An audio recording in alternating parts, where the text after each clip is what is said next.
तो दोस्तों पिछले क्लास में मैंने आपको कुछ इंपॉर्टेंट पैराग्राफ्स और लेटर्स दिए थे याद करने के लिए। मुझे उम्मीद है कि आपने उसे लिख लिया होगा और याद कर लिया होगा। तो आज के क्लास में हम लोग ये जानेंगे कि मान के चलिए आपने लेटर्स याद कर लिया और एग्जाम में वो लेटर नहीं आया, तो आप खुद से बनाकर लेटर कैसे लिख सकते हैं। तो सबसे पहले इसको देखते हैं। तो जैसा कि हम लोग जानते हैं लेटर्स दो प्रकार के होते हैं, एक होता है फॉर्मल लेटर और एक होता है इनफॉर्मल लेटर। फॉर्मल लेटर क्या होता है, तो किसी भी ऑफिस जैसे कि स्कूल का ऑफिस हो गया, जॉब करने वाला ऑफिस, पोस्टमैन का ऑफिस, एडिटर का ऑफिस, किसी भी तरह का ऑफिस, जो ऑफिस के लिए हम लोग लेटर लिखते हैं ना, जो औपचारिक होता है उसी को बोलते हैं फॉर्मल लेटर। ठीक है। और इनफॉर्मल लेटर क्या होता है, जब हम लोग अपने फैमिली, रिलेटिव्स या दोस्त को लेटर लिखते हैं, जैसे दोस्त को लिखें, पापा को, मम्मी को, सहेली, जो भी आपके फ्रेंड्स एंड फैमिलीज मेम्बर हैं, उसको जो हम लोग लेटर लिखते हैं उसी को बोलते हैं इनफॉर्मल लेटर। तो सबसे पहले हम लोग जानेंगे फॉर्मल लेटर्स को कैसे खुद से लिखा जाता है। अगर आपने एक भी लेटर याद किया होगा तो आपको स्ट्रक्चर याद होगा, अगर नहीं याद है तो आप उसको ध्यान से देखेंगे। तो जितना भी फॉर्मल लेटर होता है उसका स्ट्रक्चर लगभग सेम रहता है, सिर्फ थोड़ा बड़ा चेंजेस रहता है, लेकिन जो स्ट्रक्चर होता है वो सेम होता है। तो स्ट्रक्चर क्या होता है, सबसे पहले टू लिखा जाता है, फिर एक कॉमा दिया जाता है, उसके जस्ट नीचे लाइन पे लिखा जाता है द। अब उसके बाद लेटर किसको लिख रहे हैं वो देखा जाता है। अगर प्रिंसिपल या हेडमास्टर को लिख रहे हैं तो लिखेंगे हेडमास्टर। अगर पोस्टमैन को लिख रहे हैं तो क्या लिखेंगे, टू द पोस्टमैन। एडिटर को लिख रहे हो क्या लिखेंगे, to the editor. Bank manager को लिख रहे हो तो क्या लिखेंगे, टू द बैंक मैनेजर। ठीक है। उसके बाद क्या लिखेंगे, उस जगह का नाम। अगर हेडमास्टर को लिख रहे हैं तो स्कूल का नाम होगा, तो यहाँ लिख देंगे डीएवी पब्लिक स्कूल, जो भी आपके स्कूल का नाम है। अगर पोस्टमैन को लिख रहे हैं तो क्या लिखेंगे, जो भी आपके जो पोस्टमैन जहाँ आपका एरिया का जो चिट्ठी जहाँ पर आता है, जैसे हम लोग रांची में जीपीओ में आता है तो जीपीओ रांची लिख दिए, तो आपके एरिया का जहाँ पर चिट्ठी घर होगा, पोस्टमैन ऑफिस होगा, उसको लिख देंगे। अगर हम लोग एडिटर को लिख रहे हैं तो क्या लिखेंगे, जो भी एडिटर को, जिस भी एडिटर को लिखना है, तो मान के चलिए प्रभात खबर लिख दिए, दैनिक जागरण लिख दिए। ठीक है। अगर हम बैंक को लिखते हैं तो क्या लिखते हैं, to the bank manager SBI, अगर एसबीआई को लिख रहे हैं तो, या बैंक ऑफ बड़ौदा। ठीक है। उसका क्या करेंगे, हम लोग एड्रेस को लिखेंगे कि वो जो जिसको भी लिख रहे हैं वो जगह कौन सी जगह पर है। जैसे कि मान के चलिए स्कूल को लिख रहे हैं, to the headmaster DAV public school. अब स्कूल कहाँ पर है, मान के चलिए अपर बाजार में है, तो क्या लिखेंगे, अपर बाजार रांची। आपका जो भी गांव है वहाँ पे लिख लेंगे। अगर पोस्टमैन को लिख रहे हैं, अब पोस्टमैन कहाँ पर है, पोस्टमैन को लिख रहे हैं उसका ऑफिस है जीपीओ रांची। अब ये मान के चलिए कहाँ है, तो कोई भी एरिया का नाम, जो भी एरिया का नाम लिख दिए। एडिटर को लिख रहे क्या लिखेंगे, टू द एडिटर, एडिटर का नाम प्रभात खबर, और कहाँ पर है, मान के चलिए रातू रोड में है, तो लिखेंगे रातू रोड रांची। ठीक है। उसके बाद क्या करेंगे, डेट लिखेंगे। डेट किस टाइप से लिखेंगे, मान के चलिए आज हम लिख रहे हैं तो ऐसा लिखेंगे 25, यहाँ टीच लगा दिए, जनवरी 2025। इस तरह से डेट लिखना है, ऐसा नहीं करिएगा कि ऐसा लिख दीजिएगा, ये नहीं लिखना है, इस टाइप से लिखना है डेट को जब भी लिखेंगे। ठीक है। तो सबसे पहला स्टेप क्या था, टू, यहाँ पर दा आ गया। अब लेटर किसको लिख रहे हैं, हेडमास्टर को लीजिए तो हेडमास्टर, पोस्टमैन तो पोस्टमैन, एडिटर तो एडिटर, बैंक मैनेजर तो बैंक मैनेजर। उसके बाद उस जगह का नाम या फिर उस चीज़ का नाम।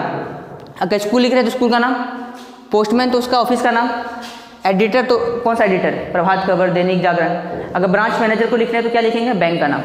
उसके बाद लिखेंगे एड्रेस कि वो है कहाँ पर। डीएवी स्कूल अगर कहाँ पर है, मान के चलिए अपर बाजार में, तो अपर बाजार लिखेंगे। ये मान के चलिए रातू रोड में तो रातू रोड।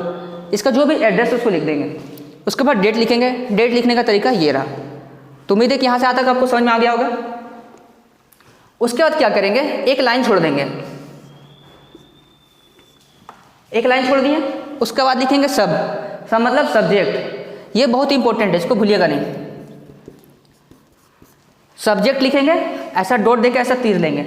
अब सब्जेक्ट क्यों लिखना जरूरी है, क्योंकि मान के चलिए आप किसी ऑफिस में काम करते हैं और आपके पास हजारों लेटर आया हुआ है, तो क्या आप हर लेटर को पढ़िएगा नहीं, तो आप कैसे जानिएगा कि ये लेटर किस चीज़ से रिलेटेड है, सब्जेक्ट देख के।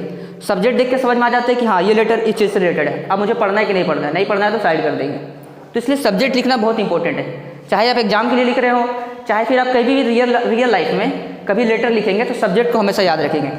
अब सब्जेक्ट क्या लिखेंगे, मान के चलिए हम जो हमारा जो लेटर है वो लिखा हुआ है कि हेडमास्टर को लिखिए 2 दिन की छुट्टी के लिए, तब यहाँ क्या लिखेंगे, सब्जेक्ट 2 days लीव। ठीक है। या फिर एप्लीकेशन फॉर 2 days लीव। ठीक है। अगर हम लिख रहे हैं हेडमास्टर को कंप्यूटर लर्निंग फैसिलिटी के लिए, कि हम लोग को कंप्यूटर लर्निंग फैसिलिटी प्रोवाइड किया जाए, तो क्या लिखेंगे, please provide computer learning facility. ठीक है। अगर मान के चलिए दिया कि पोस्टमैन को आपके एरिया में जो चिट्ठी है लेट से आ रहा है उसको लिखिए, तो उसको क्या लिखेंगे, जो भी आपका दिया होगा टॉपिक में, अगर लेट से आए तो क्या बोलेंगे, नॉट डिलीवर प्रॉपरली लेटर्स, या फिर जो भी आपका सब्जेक्ट दिया उस हिसाब से लिख लेंगे। जैसे कि एक मेरे पास दिया हुआ है कि write a letter to the postmaster complaining against the postman who does not deliver your letters properly. तब यहाँ पर क्या लिखेंगे हम लोग, जो भी टॉपिक दिया उसी हिसाब से बैठा के लिख लेंगे। तो क्या लिखना है, complaining against the postman who does not deliver your letters properly, यानी कि letters deliver not properly by postman. तो इस तरह से हम क्या कर दिए, सब्जेक्ट लिख दिया। अब सब्जेक्ट से मान चल जाएगा जो चिट्ठी पढ़ रहा है कि जो लेटर है वो प्रॉपरली डिलीवर नहीं हो रहा है, किसके द्वारा, पोस्टमैन के द्वारा। तो इस टाइप से लिख लेंगे। उसी टाइप से अगर मान के चलिए एडिटर को लिखना है तो क्या लिखेंगे, जैसे एक लेटर है, write a letter to the editor ओ Prabhat Khabar Ranchi about frequent breakdown of electricity. तो लास्ट लाइन क्या है, फ्रीक्वेंट ब्रेकडाउन ऑफ इलेक्ट्रिसिटी, तो वही लिख देंगे फ्रीक्वेंट ब्रेकडाउन ऑफ इलेक्ट्रिसिटी। तो समझ में आ गया होगा कि सब्जेक्ट कैसे लिखते हैं। ठीक है, आप सब्जेक्ट लिख लिए, उसका फिर से एक लाइन छोड़ देंगे, एक लाइन छोड़े। अब उसके बाद लिखेंगे रिस्पेक्टेड सर या मैम, अगर मैम रहेगी तो मैम भी लिख सकते हैं, MAM। उसके बाद क्या लिखेंगे, रिस्पेक्टेड सर एंड मैम। तो यहाँ से यहाँ तक का जो फॉर्मेट है, जितना भी फॉर्मल लेटर होता है सब में सेम होता है। अगर ये आपको याद हो गया तो मान के चलिए 5 नंबर का लेटर है, तो यहीं से यहीं तक में आपको नहीं से नहीं 1.5 से 2 नंबर आराम से मिल जाएगा। सही अगर आप इतना भी लिख लेते हैं तो, अभी तो बाकी है आगे। ठीक है, तो यहाँ से यहाँ तक लिख लीजिए रिस्पेक्टेड सर एंड मैम। उसका कभी भी किसी को भी लेटर लिखेंगे तो ये लाइन याद कर लीजिए, आगे का line, respectfully I back to state that, यानी कि आदरपूर्वक मैं यह कहना चाहता हूँ कि। ठीक है, ये लिख लिए। अब लेटर को देखेंगे कि किस टाइप का लेटर है, उस हिसाब से हम लोग यहाँ पर क्या करेंगे, कहानी भर देंगे, जो भी 3 से 4 लाइन का है। उसको भी कैसे लिखना है अभी हम लोग आगे जानेंगे, अभी पहले फॉर्मेट का बात करते हैं। तो मान के चलिए वो हम लोग स्टोरी अपना भर दिए 4 से 5 लाइन का, जो भी रीजन है आपका। उसके बाद लिखेंगे थैंक यू या थैंकिंग यू, और फिर क्या लिखेंगे, योर्स। स्कूल में लिखेंगे तो लिखेंगे ओबीडियंटली। ठीक है, और अदर जगह लिखेंगे तो क्या लिखेंगे, फेथफुली। तो क्या लिखे, thank you, yours obediently school के लिए, बाकी जगह के लिए फेथफुली। फिर क्या लिखेंगे, नाम। अगर स्कूल के लिए लिख रहे हैं तो लिखेंगे नाम, क्लास और रोल नंबर। स्कूल के लिए लिखेंगे तो क्या लिखेंगे, नाम, क्लास और रोल नंबर। और अगर पोस्टमैन, एडिटर, यह सब यहाँ के लिए लिखेंगे तो क्या लिखेंगे, नाम और एड्रेस। नाम लिखेंगे और क्या लिखेंगे, एड्रेस। तो ये होता है फॉर्मेट फॉर्मल लेटर का। इसको आप स्क्रीनशॉट ले लीजिए या फिर कॉपी में लिख लीजिए। इसके बाद हम लोग जानेंगे कि इसके अंदर जो कहानी भरते हैं उसको कैसे भरा जाता है। अभी मैंने जो आपको फॉर्मेट बताया, अगर आप फॉर्मेट को ही सही से लिख लेते हैं और बीच में कुछ कहानी आप जो लिखते हैं वो गलत भी है ना, तो भी आपको 3 से 3.5 नंबर आराम से मिल जाएगा। ठीक है, अब देखते हैं स्टोरी को कैसे लिखते हैं। स्टोरी लिखने में थोड़ा सा आपको दिक्कत हो सकता है अगर आपको बेसिक इंग्लिश नहीं आता है तो, अगर आता है तो अब आपके लिए काम आसान हो जाएगा। ठीक है, चलिए एक एग्जाम्पल लेते हैं, उसको प्रैक्टिस करते हैं। इसमें क्वेश्चन है कि हमको एप्लीकेशन लेटर लिखना है, किसको लिखना है, प्रिंसिपल को। किस चीज़ के लिए, कंप्यूटर लर्निंग फैसिलिटी के लिए। स्कूल में कंप्यूटर लर्निंग एजुकेशन नहीं है, उसके लिए लिखना है। तो फॉर्मेट तो आपको याद होगा, फॉर्मेट के आगे हम बताते हैं डायरेक्ट, क्या बताए थे, रेस्पेक्टफुली, पहला line, I back to state that,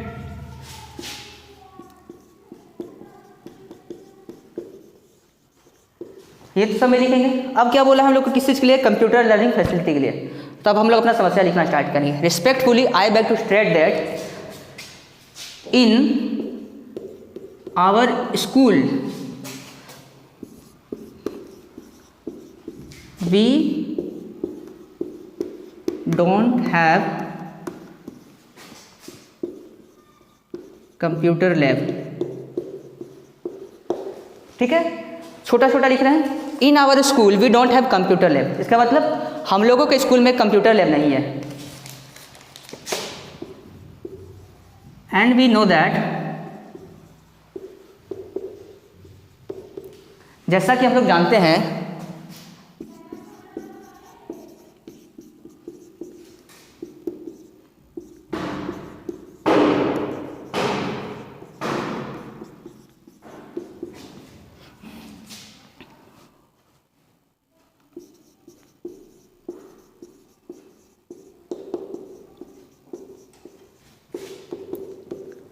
ठीक है, अब हम तोड़ दिए। एंड वी नो दैट, जैसा कि हम लोग जानते हैं कि computer is very important now days in any job. मतलब जैसा कि हम लोग जानते हैं कि कंप्यूटर हर जॉब के लिए क्या है, बहुत इंपॉर्टेंट है।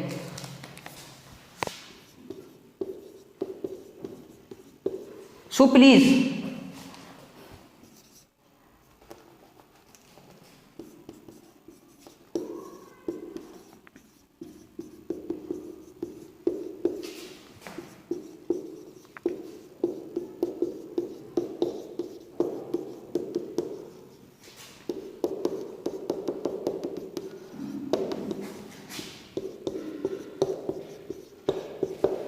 ठीक है, तो क्या लिखे, so please try to provide us computer learning facility in our school. तो प्लीज़ कोशिश करिए कि हम लोग के स्कूल में भी कंप्यूटर लर्निंग फैसिलिटी प्रोवाइड हो सके। बस अब उसका क्या लिखेंगे, ये लाइन कीजिए, I will grateful to you. ये लाइन भी याद कर लीजिएगा, जब भी लिखेंगे स्टार्ट में वो लाइन, लास्ट में I will grateful to you for this kind work.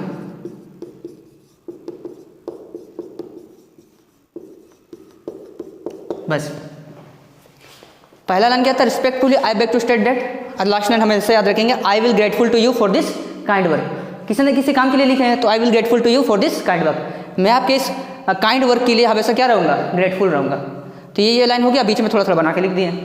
अब यहाँ क्या लिखेंगे, थैंकिंग यू या फिर थैंक यू, और फिर फॉर्मेट जो भी बताएं तो उसको लिख लेंगे। तो ये होता है शॉर्टकट, आसान तरीका जिससे हम लोग लेटर्स को खुद से बना के लिख सकते हैं। अगर आप इस टाइप से लिखते तो 5 में 4 साढ़े 4 नंबर आराम से आ जाएगा। हो सकता है 5 में 5 ना दे, लेकिन 4 से साढ़े 4 नंबर आराम से आएगा। और आप यहाँ लिखने में मिस्टेक कर देते हैं, लेकिन फॉर्मेट सही है तो भी 3 से साढ़े 3 नंबर आराम से आ जाएगा। आप इसको चाहे तो स्क्रीनशॉट ले लीजिए। अब हम लोग जानते हैं कि फॉर्मल लेटर, ये था फॉर्मल लेटर। आप जानते हैं इनफॉर्मल लेटर को खुद से बना के कैसे लिखा जाता है और उसका स्ट्रक्चर को समझते हैं। इनफॉर्मल लेटर क्या होता है ये तो आपको पता ही होगा। इनफॉर्मल लेटर किसको लिखा जाता है, रिलेटिव्स को और फ्रेंड्स को। ठीक है, इसका फॉर्मेट फॉर्मल लेटर से थोड़ा अलग होता है। तो पहले फॉर्मेट को समझते हैं।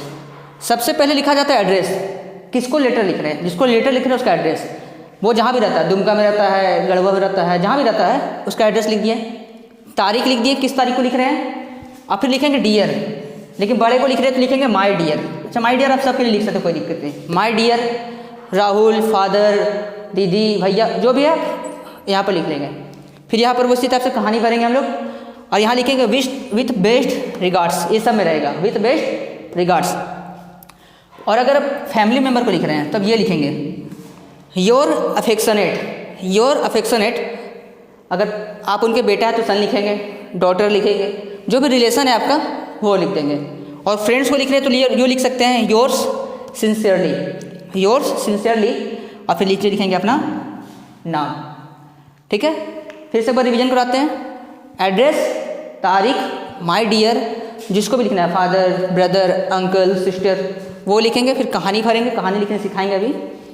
विथ बेस्ट रिगार्ड्स, अगर फ्रेंड फैमिली मेम्बर को लिख रहे हैं तो योर अफेक्शनेट, और फिर आपका जो रिलेशन है उनके साथ वो लिखेंगे। और अगर फ्रेंड्स को लिख रहे हैं तो लिखेंगे योर्स सिंसियरली, और नीचे लिख देंगे अपना नाम। ठीक है, ये फॉर्मेट आप इसका स्क्रीनशॉट या लिख लीजिए। अब इसके अंदर स्टेटमेंट कैसे लिखते हैं वो सिखाते हैं। तो आप स्ट्रक्चर समझ लिए होंगे, अब अंदर का कंटेंट कैसे लिखना है वो देखते हैं। तो यहाँ से यहाँ तक का जो लाइन है ये आप हर इनफॉर्मल लेटर में यूज कर सकते हैं, जिसको आप याद कर लीजिएगा। इसका मतलब यही है कि आज मैंने बहुत दिन बाद आपका पत्र पाया और मुझे खुशी हुई कि आप कुशल मंगल और सही हैं, और मैं भी यहाँ खुश हूँ और अच्छा कर रहा हूँ। इसका मतलब यही हुआ। ठीक है, इसके बाद आगे कैसे लिखेंगे, इसके बाद आप देखेंगे कि लेटर किसको लिख रहे हैं और क्या डिमांड है। तो जैसे कि लेटर है, इसमें बोल रहा है कि अपने पापा को एक लेटर लिखो जिसमें तुम्हें उनसे पैसा मांगना है किताब खरीदने के लिए। यानी कि पापा को लेटर लिखना है पैसा मांगने के लिए कि किताब खरीदना है इसलिए। तो अब क्या लिख रहे हैं यहाँ पर, एड्रेस फादर को लिख रहे थे, ठीक है जी, यहाँ से आते लिख दिए। अब क्या लिखना है हमको कि मुझे पैसा का ज़रूरत है, किताब खरीदना है। तो आगे क्या लिखेंगे, आई नीड मनी, किस लिए चाहिए, टू बाय बुक्स बिकॉज। अब मुझे किताब चाहिए, क्या चाहिए, पैसा चाहिए, किस लिए, किताब खरीदने के लिए। क्यों चाहिए, because my examination is coming, मेरा क्या हो रहा है, एग्जाम आ रहा है, and I need to study. मेरा एग्जाम आ रहा है, मुझे पैसा चाहिए किताब खरीदने के लिए। तो ये हो गया इसका आंसर। अब इसके बाद क्या लिखेंगे? अब इसके बाद बोलेंगे सो प्लीज ट्राई टू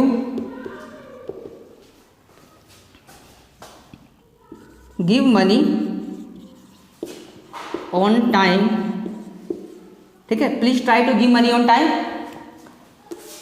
बस यहाँ से यहाँ तक लिख दिए जो भी रीजन है आपका, कि I need money to buy books because my examination is coming, क्योंकि मेरा एग्जाम आ रहा है। And I need to study, मुझे पढ़ना है। So please try to give money on time.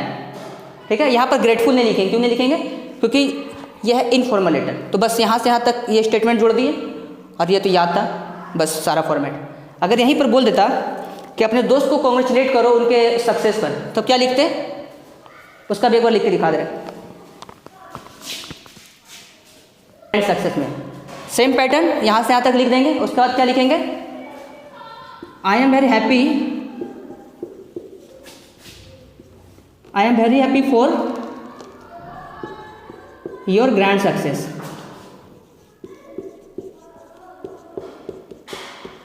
ठीक है, मैं बहुत ही खुश हुआ तुम्हारे ग्रैंड सक्सेस में and wants to congratulate you.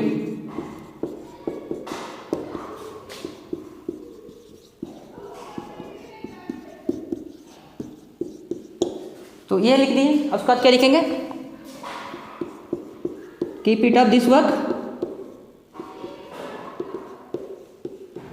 And achieve मोर।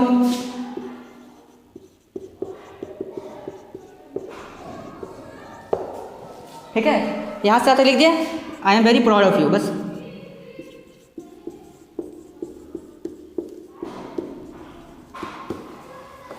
यहां से आता तक हम लोग बना के लिख दिए। क्या लिखे? आई एम वेरी, हाँ सॉरी, यहाँ पर होगा I am very happy for your grand success and wants to congratulate you. Keep it up this work and achieve more.